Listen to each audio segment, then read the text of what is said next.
Oh, Luigi. What a year it's been, am I right? We've barely had any time to catch up throughout this entire year. I just feel like I've been more out of it than usual. Ever since we repaired this universe last year, you know, the whole James Cameron's Avatar the game for Nintendo Wii thing, I feel like things have been different. Instead of making videos for myself, Grampsy managed to convince me to actually make videos for his little project he was doing, and I keep saying phrases that I don't understand, like make sure to subscribe and press the join button or go to the Patreon. Things just are really weird right now, you know? Well, at least I don't have some sort of game to play this year. The past 2 years playing Hell's Kitchen the game and James Cameron's Avatar the game for the Nintendo Wii, I just don't want to do that anymore, you know? While playing them, some of the worst things that could have ever happened to me. All because I played those games. Why should I have to do that again? I just want to relax. No bomb guy, no orange line, yellow line stuff, nothing. I don't want any of that. Unless... No, I couldn't. I shouldn't. But they can't lead to anything bad, right?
I've spoken about James Cameron's Avatar the game before, specifically the DS version, and I listened to someone else talk about the Wii version. But ever since these 3 games randomly appeared on my shelf, probably due to that evil version of me, Charlie.exe or whatever the hell was going on, I've always been curious to see what the other versions are like. And trust me, there's quite a lot of versions of this game. And literally, there are different versions of the game. There's the Xbox 360, PC, and PS3 version of the game that are all in HD and are all one version of the game following one story. Then there's the Wii and PSP version, which is its own thing. And then after that, there's the DS version. But it doesn't stop there. There's also the Android version and the Java phone version. As I said, there's a lot of versions of this game, and I intend to play them all.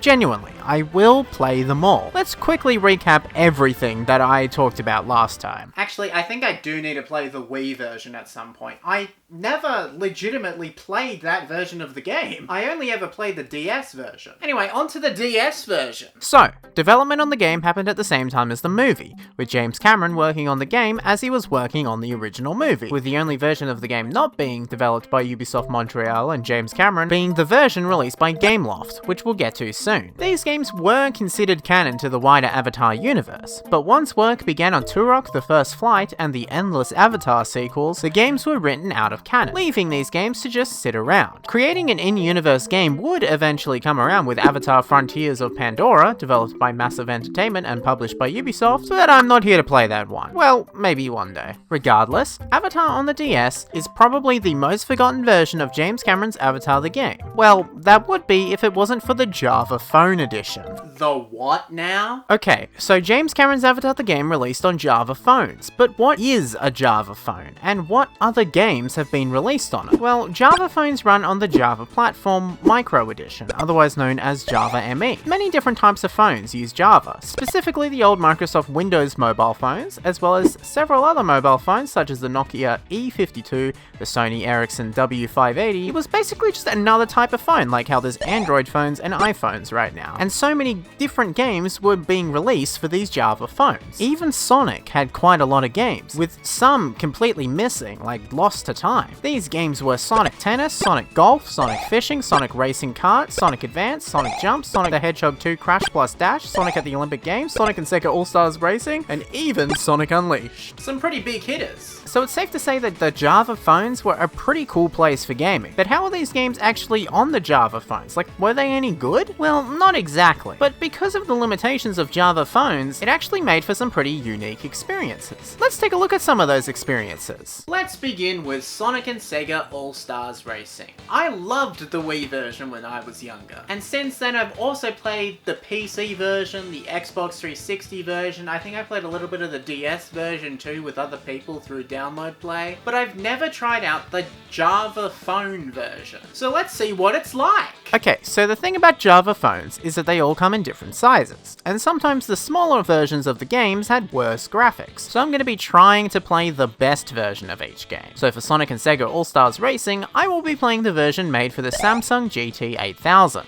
Let's take a look. Firstly, this is pretty much a completely different game. It shares the same name as Sonic and Sega All-Stars Racing, but it's 3D in the same way games like Super Mario Kart and F-Zero are 3D. It's all based on your perspective. Secondly, it's touchscreen based, which makes it really fun to play it on PC where you have to drag your mouse over to the other side of the screen to press what direction you want to go. Funnily enough, it actually has very similar controls to Mario Kart Tour, so that's fun. But the gameplay itself isn't that bad?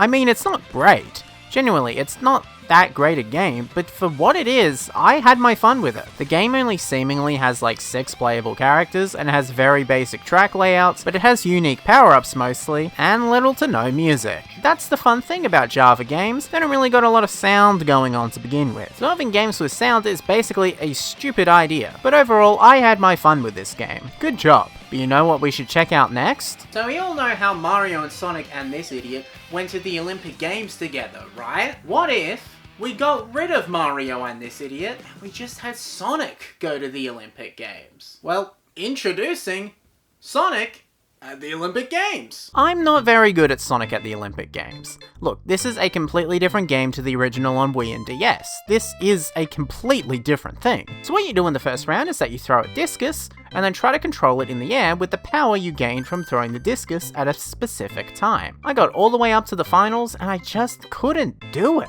I don't understand what to do to make my score any better. I got 1,900, which was the best I could possibly do, but I have no idea what to do beyond that. This game just seems impossible. But it is interesting playing this game, seeing a completely different version of Mario and Sonic at the Olympic Games, and seeing what people had to play back in 2008 or whatever. Interesting game. And finally, out of this weird trilogy that I've come up with, Sonic Unleashed. Sonic Unleashed is once again nothing like either of its console versions, but that doesn't mean it isn't interesting. To be honest, this is probably the most interesting out of them all. Sonic Unleashed is a 2D platformer, similar to the likes of Sonic Advance and Sonic Rush, and to be honest, it really does just feel like one of those games. It's fast, fun, and has pretty much everything I liked about those games. I will say though, once you play as the Werehog, it was a bit weird and I didn't really like it that much. But the classic Sonic gameplay, that was super fun. Surprisingly, there isn't any PC fan ports or anything about this game, but this is really prime for it. The only thing I could find was one post on Sonic Fan Games HQ that announced someone was developing it, and that was it. Please, I beg someone to make a PC port of this game because it is genuinely a really fun game from what I played. It just needs to be somewhere that is faster and has music, because it is really awkward to play a Sonic game in complete silence. So that's my thoughts on the Sonic Java games. Oh, yeah, I was going to talk about James Cameron's Avatar, the game for Java phones. I forgot, it slipped my mind. Sorry, I wanted to talk about Sonic. It slipped my mind. Avatar, the game for Java phones, is actually a little bit interesting, as it's a platformer. I first played the smallest resolution version of this game and it was fine, but once I upgraded to the bigger version, it all clicked into place. This is a 2D platforming Avatar game. How cool is that? I didn't really play that much of it, but unlike some of the other games, this game actually stars Jake Sully from the original movie. However, this game has always just had a million different continuity errors to the wider Avatar universe, so I don't think this version was ever really considered canon. And even the Avatar fandom wiki says it was never considered canon, so I'll take their word for it. Fun fact too, the mobile game was actually the very first piece of Avatar media starring Jake Sully to release, so that's fun. Avatar for Java phones reflects the time that the game came out in, but it really isn't that much to talk about. There's a reason I spend half the time talking about Sonic games. I care far more about Sonic than Avatar. It's just the truth! What the... Where did Luigi go? What the hell? What?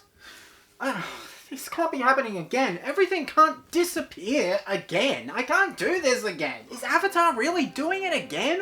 What the hell is happening? The second I mentioned not caring about Avatar, everything disappeared. It was all gone. Unless that means... Uh-oh. It was the Wii game again, wasn't it?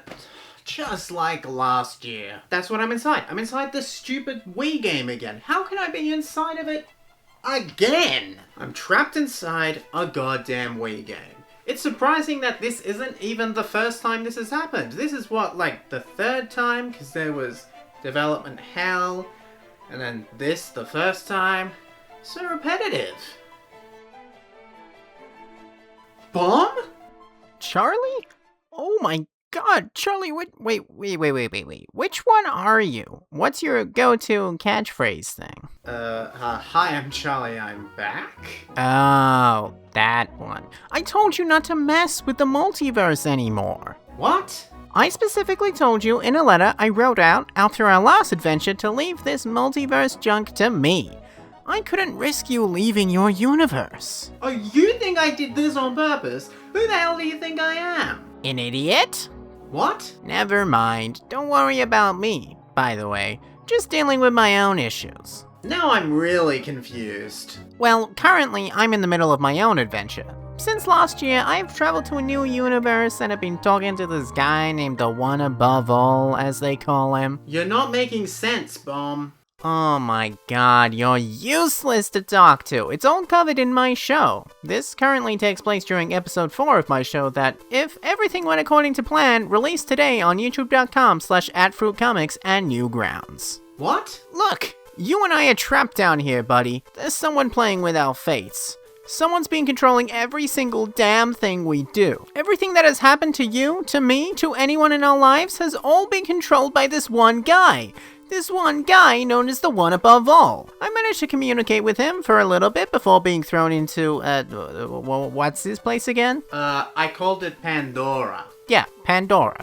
Then, he's the only one who can get us out of here. We just need to figure out how to get out of here. The last thing he told me was that I was gonna get trapped in the void in between heaven and hell, which is supposed to be the space in between universes. Remember the whole universe, multiverse explanation I did last time? Kinda. That every universe that we currently know of is in one of two lines, either a yellow line or an orange line. Each line has like 100 universes or whatever, so it's safe to assume that there's more than these two lines, but just for a second let's pretend that there's only two. A while ago, the yellow line was destroyed, which was the one that I came from. However, a version of you, the little pencil, and I managed to survive that destruction and were sent to the orange line. However, suddenly, the yellow line has returned. Regardless, in between each universe is a space known as the void in between heaven and hell. When the yellow line was destroyed, the version of you that I was with had a chat with a guy that was there, I think his name was Gregory, and was sent to a new universe on the orange line. I saw this happen, but instead of being sucked into any universe, I was sucked into here, Pandora, and was trapped here for years until eventually I woke up in that other version of you's universe. After that, we went on our little adventure, And now I'm currently on my own adventure with these guys known as the Elementals and the Perimeter Patrol. I went to talk to the one above all, the one who destroyed the yellow line alongside someone known as the Death Dealer, but I was told I was going to be thrown into the void in between heaven and hell. However, instead of landing in that void, I ended up here again. You all caught up? I think I got it, yeah. Good, I don't want to explain that again. I don't know how I can contact the one above all again, but I can try if you wish. Go ahead. Look, guys, if I could contact the one above all right now, it would literally make this entire Christmas special just fall apart. So I'm not going to. But I also don't really know how I did it in the first place, but whatever. Just subscribe to the channel and watch my show on the Fruit Comics channel. Episode 4 just came out. It's really exciting. Anyway, oh, and press the join button. Yeah, it didn't work. So what do we do? Dunno. Man, that's a shame.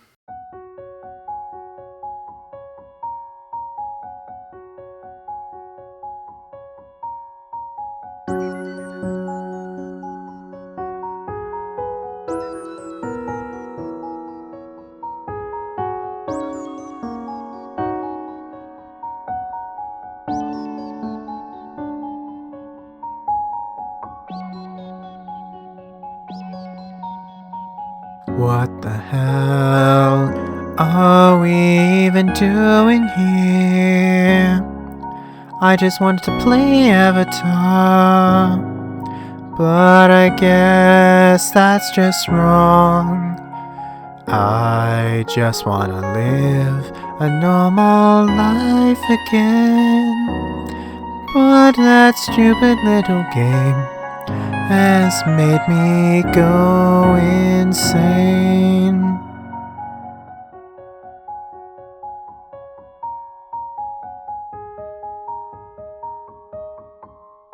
What the hell are we even doing here? I just wanted to save my friends, or whatever the hell I was doing. I just wanna live a normal life again, but that stupid little game has made us both go insane. How do you know that song? Another version of you told me about it. I didn't realize that it was a song that meant so much to you across the multiverse. Yeah, I'm always singing to myself when I'm not feeling good.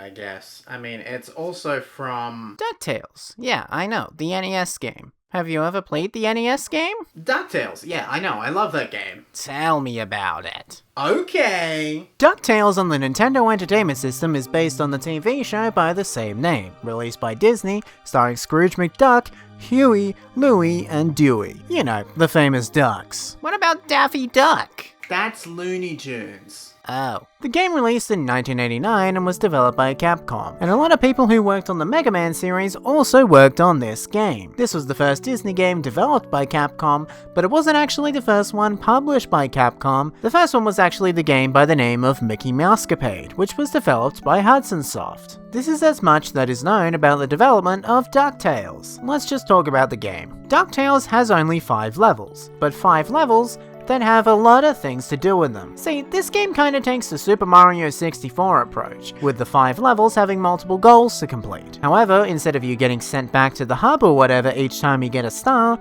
you just continue on in the level. Whether you're saving one of your nephews or taking down a boss, that's what DuckTales NES is all about. I of course have a connection to the moon level, which to be honest is the best level in this entire game, but it's mainly only the best level in this game because I played the remastered version on the Wii U where it's so much better. Like, look, the NES game has its charm. It really does. But I think that for once, you can't go wrong with the remastered version. It does everything better. The music, everything about it is just better. Is that all you have to say about DuckTales? Yeah. What was that? What the hell is going on? They're gonna need our help. When you mess with the multiverse, it tends to mess back. I should really tell you what happened with the other you. So, what was it about the other me you were saying? We were at war. In my universe, we had a visitor from outside our universe. someone you know as Zola V27, but he was something else. He was the Penciler. At first, we didn't think anything of him. He just appeared from the sky and told us that he wanted to sacrifice our universe in order to save another one. Hello, Ricky. Penciler! It's been a while, hasn't it? I remember seeing you on the Death Corps. You control Dr. Ren. Oh, yeah? Right, whatever. Look, I'm just gonna get down to the hard facts. I need this universe. I need the whole thing. There's another universe out there, one that's destroying itself. I have a plan to sacrifice this universe in order to save the other. It's a whole thing, but yeah. I'm not gonna let you sacrifice this universe. Why the hell would I let you do that? Oh, you've got to be kidding me. Ricky, Little Pencil, whatever you want me to call you. If you don't do this, the entire multiverse could literally be destroyed. Just say goodbye to this universe and everything in it. It'll be back soon anyway. This was when I began to notice something.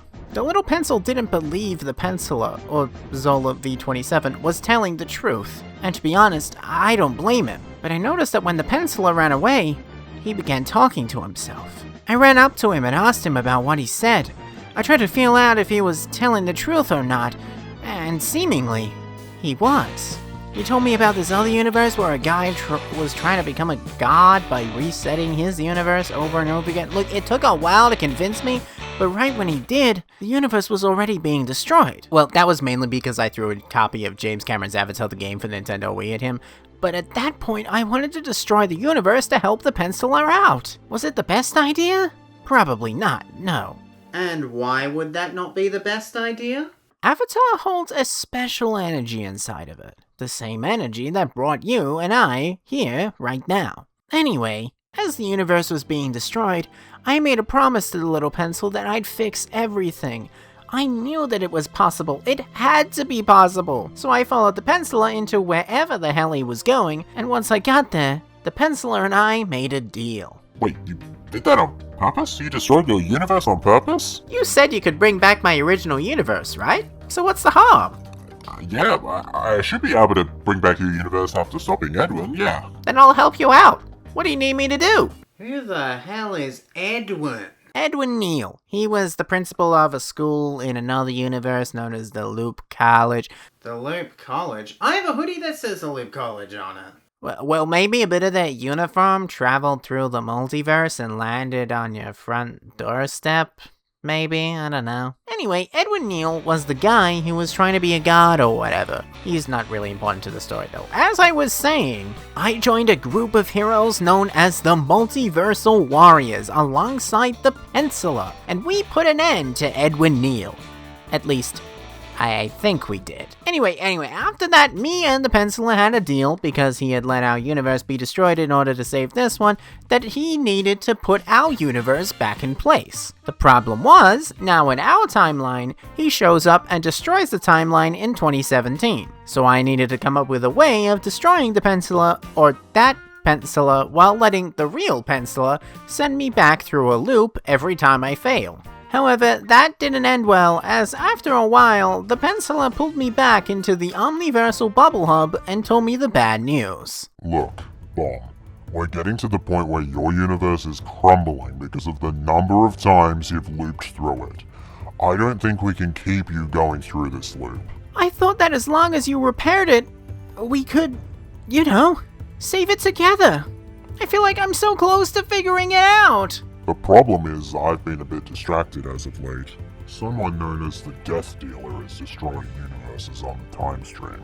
I just got a report that a universe with a living Mario and Luigi was completely wiped out of the multiverse.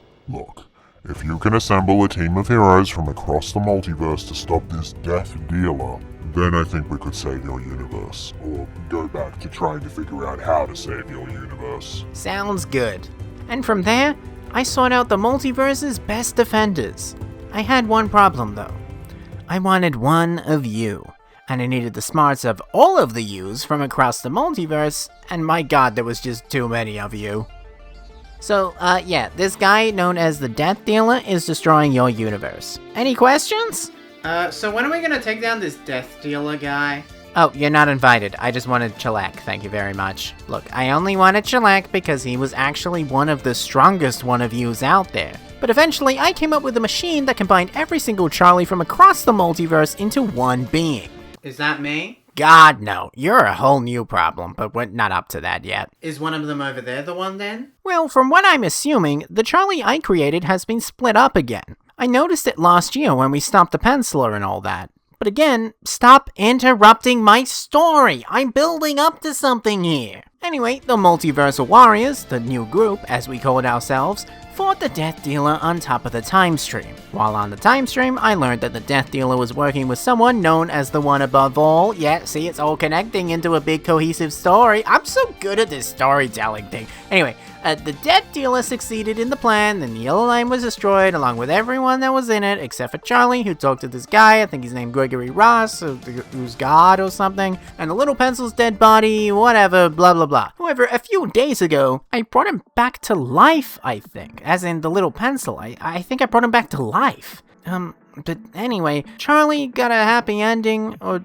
some sort of ending, whereas I ended up here, in Pandora, and was stuck here for years. I don't know much about the other you, but all I know is that last year the Chalek part of him was separated from him again and thrown into a newly reformed Yellow Line.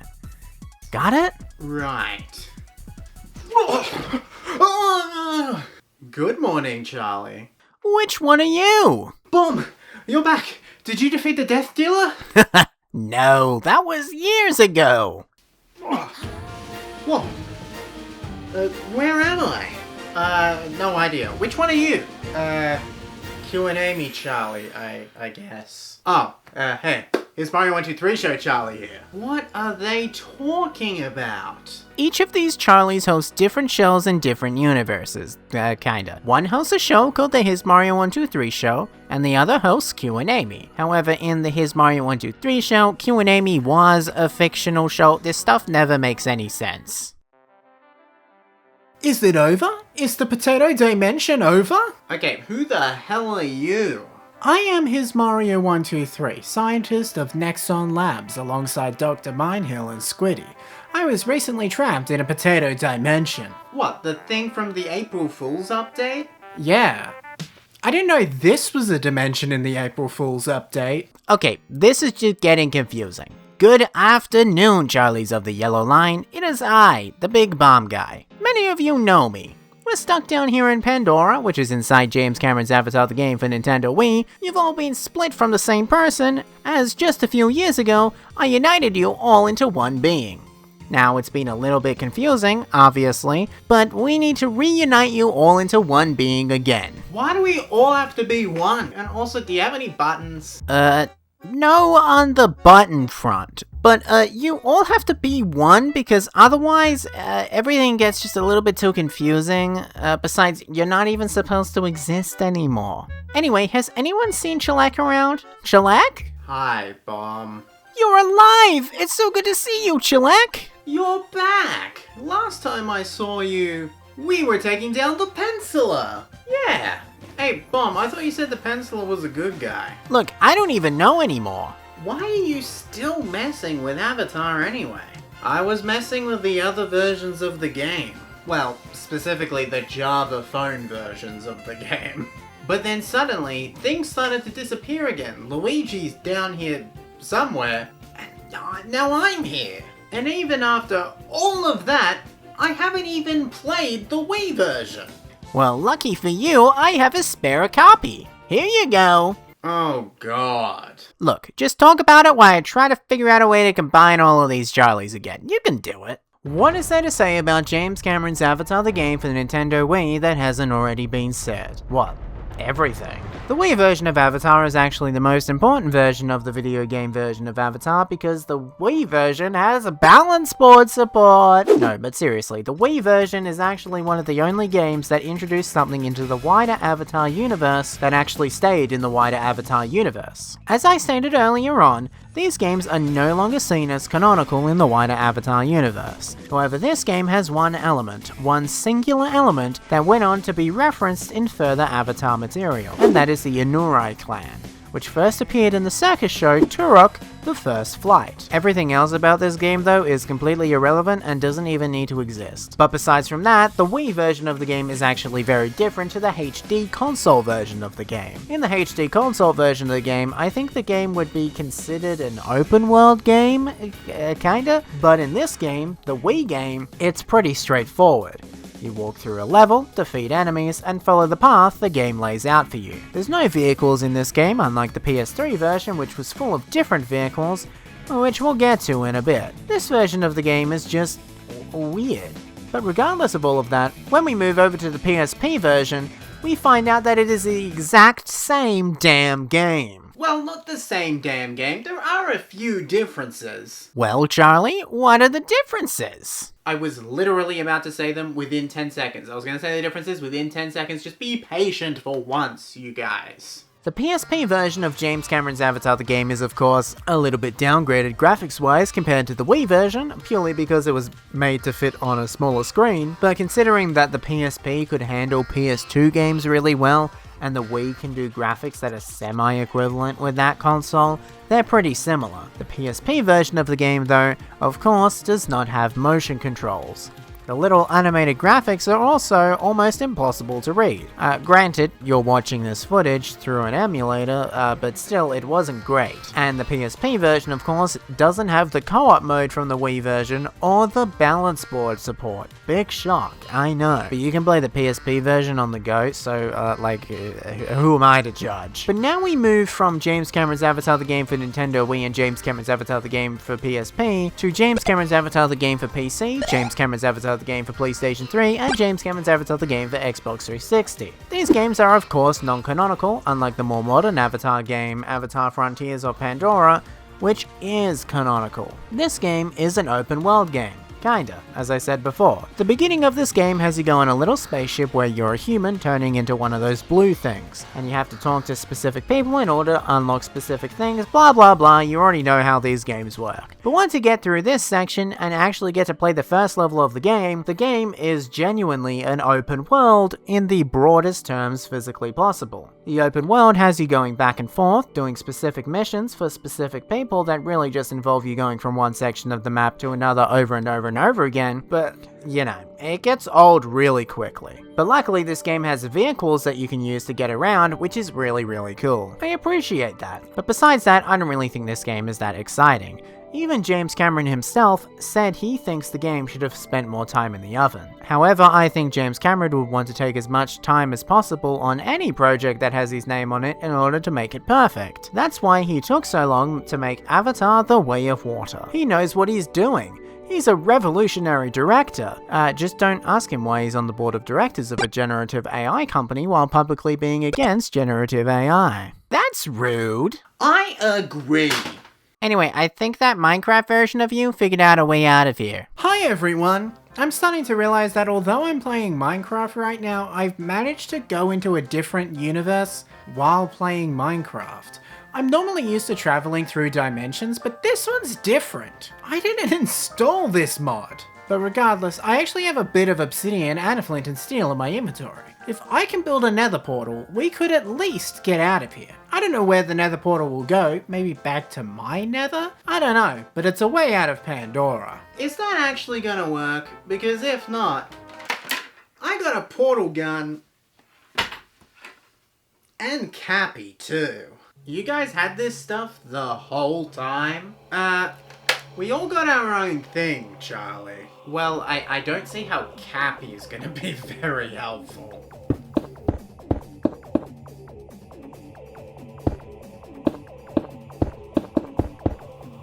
Everybody, jump in! Am I home?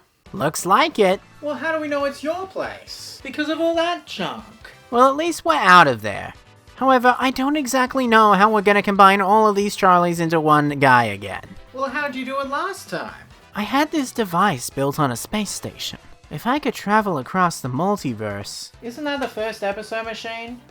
Right there? Yes! That's it! I could use that to transport you all to the machine! Here we go!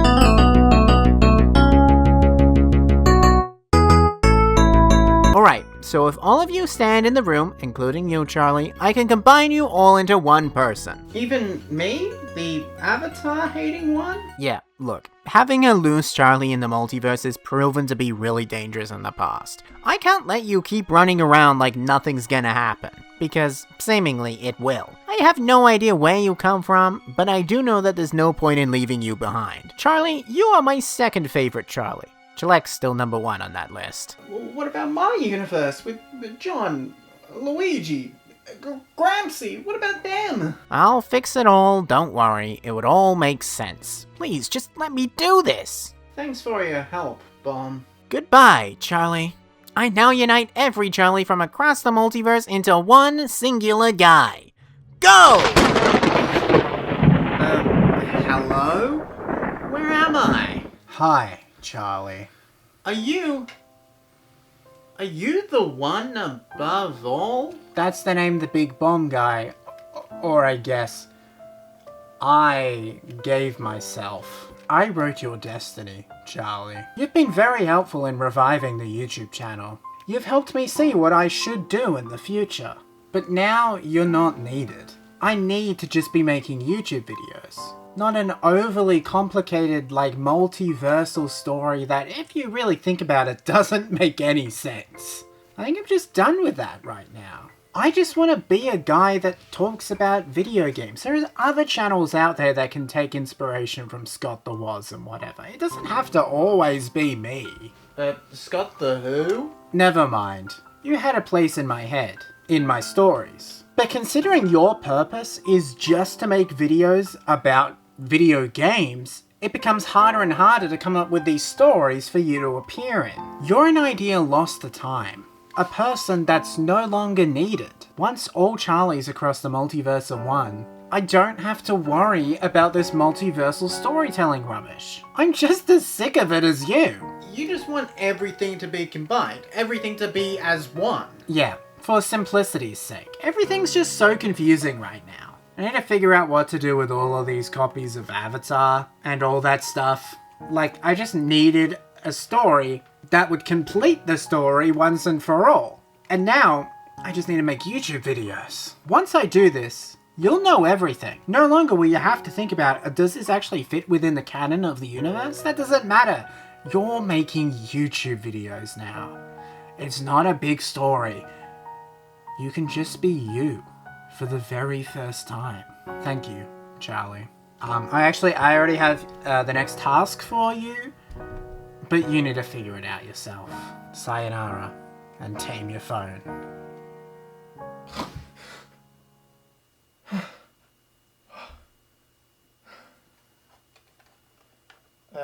Time to talk about Super Mario 64, I guess. Nice touch, I guess. Hey, Charlie. John! Hey, Charlie. Luigi! I've never been happier to see you, Luigi. Hey, Charlie, I need to talk to you for a second. You killed my pet rat, Gramsci. I'll never forgive you for that. One day you'll learn the truth. One day I'll be able to tell you the truth. Get out of here. Right. How do I do this again? I need like a camera and a tripod and lights and all that. And a stool needs to get in the right place. Plug in the microphone. We're good. That's how I do it again. Hi, I'm Charlie. I'm back. And thank you for watching. Tame your phone, quackers.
Thank you so much for watching this video.